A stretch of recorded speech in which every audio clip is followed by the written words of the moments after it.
আসসালামু আলাইকুম, সবাই কেমন আছেন? আশা করি সবাই ভালো আছেন। আজকের গল্পটার নাম শ্মশানঘাটের অজানা ব্যক্তি। চলেন ভিডিও শুরু করা যাক। আর যারা নতুন আছেন আমাদের চ্যানেলটা সাবস্ক্রাইব করার অনুরোধ রইল। রাত বাজে 11টা। একটা বন্ধুর জন্মদিন পার্টি থেকে বাড়ি ফিরছিলাম, হাতে মোবাইলের ফ্ল্যাশ লাইট। আমি যে রাস্তা দিয়ে বাড়ি ফিরছিলাম সে রাস্তা দিয়ে একটা শ্মশান ঘাট পড়ে। ওইটার ভয় আমার মনের ভিতরে কাজ করছিল। শ্মশান ঘাটের কাছাকাছি আসার পর একটা লোককে দেখতে পাই। লোকটার বয়স হবে 30। যাক, কাউকে তো পাইলাম এই নির্জন রাস্তায়। ওনাকে ডাক দিলাম, এই যে ভাই শুনেন। লোকটা আমাকে বলল, কে তুমি আর এত রাতে এখানে কি করছো? আমি লোকটাকে বললাম, আমি আমার বন্ধুর জন্মদিন পার্টি থেকে বাড়ি ফিরছিলাম, খুব ভয় পাচ্ছিলাম। যাক, পথে আপনার দেখা পেলাম। তা আপনি এত রাতে কোথা থেকে আসলেন? লোকটা আমাকে বলল, আমি কোথা থেকে আসব, আমি তো ওই সামনে শ্মশানেই থাকি। আমি বললাম, আরে ভাই মজা করছেন কেন? লোকটা আমাকে বলল, কি আমি মজা করছি? তোর এত বড় সাহস? আমি বললাম, এখানে সাহসের কি আছে? শ্মশান ঘাটে কি মানুষ থাকে নাকি? লোকটা বলল, মানুষ না থাক, আত্মা তো থাকে, এবার দেখ। এটা বলে লোকটার চেহারা ভয়ঙ্কর হতে লাগলো। মুখে চামড়া বলতে কিছু নেই, বড় বড় দাঁত বের হয়ে আসলো। চোখ দুটো আগুনের গোলার মতন লাল হয়ে গেল। আমার তো রক্ত হিম হয়ে গেল, কি করব বুঝতে পারছি না। হঠাৎ লোকটা আমার গলায় চাপ দিয়ে ধরলো, আমার হাতটা ধরে আঙ্গুল ছিঁড়ে ফেললো। আমি ব্যথায় উক করে উঠলাম আর অনেক কষ্টে নিজেকে ছাড়িয়ে নিয়ে অনেক জোরে দৌড় দিলাম। পিছন থেকে অনেক ভয়ঙ্কর শব্দ আসছিল, যেন মনে হচ্ছে ভয়ঙ্কর ক্ষুধার্ত পশু গর্জন করছিল। আমি প্রাণ বাঁচাতে এত জোরে দৌড় পাচ্ছি যে কোন দিক দিয়ে যাচ্ছি আমি নিজেও জানি না। কিছুক্ষণ দৌড়ানোর পর দেখলাম সামনে বড় একটা গাছের নিচে একজন মানুষকে দেখা যাচ্ছে, কিছুটা বৃদ্ধ টাইপের। আমি দৌড়ে গিয়ে ওনার সামনে দাঁড়ালাম। আমি কিছু বলে ওঠার আগে উনি আমাকে বলল, কিরে, আত্মা পিছু করছে নাকি তোকে? আমি বললাম, আপনি কিভাবে জানেন? সে আত্মা কি আপনার পিছু কি তাড়া করছিল নাকি? লোকটি বলে উঠল, এখন তোকে আর সহজে ছাড়বে না। আমি বললাম, ওই আত্মাটা আমার পিছনে কেন লাগলো? এটা বলেই আমি দেখলাম লোকটার পিছনে কিছুটা দূরে আত্মাটা দাঁড়িয়ে আছে। আত্মাটা বলে আমি সেখানে মাথা ঘুরিয়ে পড়ে গেলাম। জ্ঞান ফেরার পর আমি দেখলাম আমি একটা কুঁড়ে ঘরে আছি, সেখানে অনেকগুলা মানুষের হাড় ও খুলি পড়ে আছে।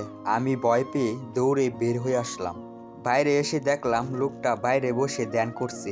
আমার মনে হলো লোকটা মনে হয় তান্ত্রিক।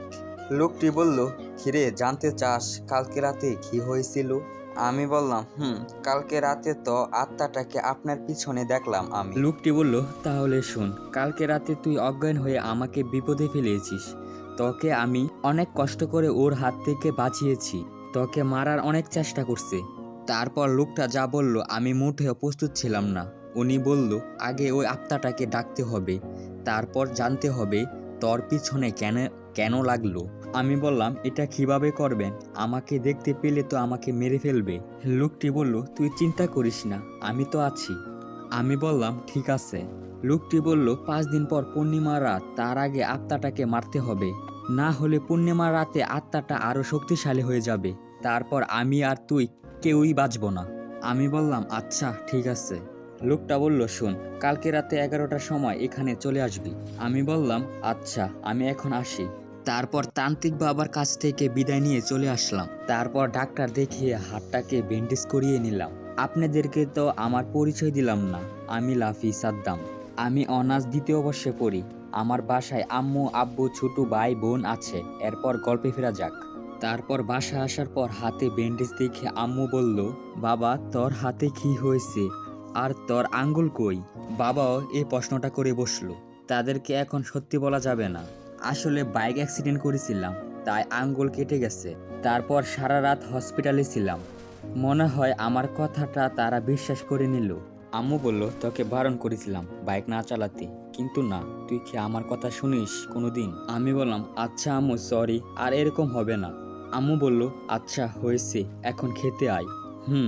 তারপর আব্বু বলল, তুই কি আর কোথায় ব্যথা পেয়েছিস? আমি বললাম, একটু আব্বু। তারপর সবাই মিলে খাওয়া দাওয়া করে ছোট্ট বোনের সাথে একটু গল্প করে শুয়ে পড়লাম। রাত 2টা 30 মিনিট, আমি গভীর ঘুমে মগ্ন। আমি হঠাৎ জানালার বাইরে কিছু একটা আওয়াজ শুনলাম। আওয়াজটা একটু জোরে হয়েছিল, তাই আমি জেগে গেলাম। কান খাড়া করে শোনার চেষ্টা করলাম কিসের আওয়াজ হলো, কিন্তু কোনো শোনা যাচ্ছে না। হঠাৎ দেখলাম জানালার বাইরে একটা ছায়া মূর্তি দাঁড়িয়ে আছে। আমি তো ভয় পেয়ে জমে গেলাম।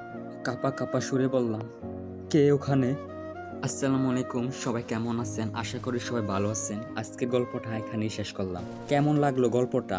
আপনারা যদি চান পার্ট 2 খুব শীঘ্রই আসছে। গল্পটা যদি ভালো লাগে থাকে আমাদের চ্যানেলটা সাবস্ক্রাইব করার অনুরোধ রইল।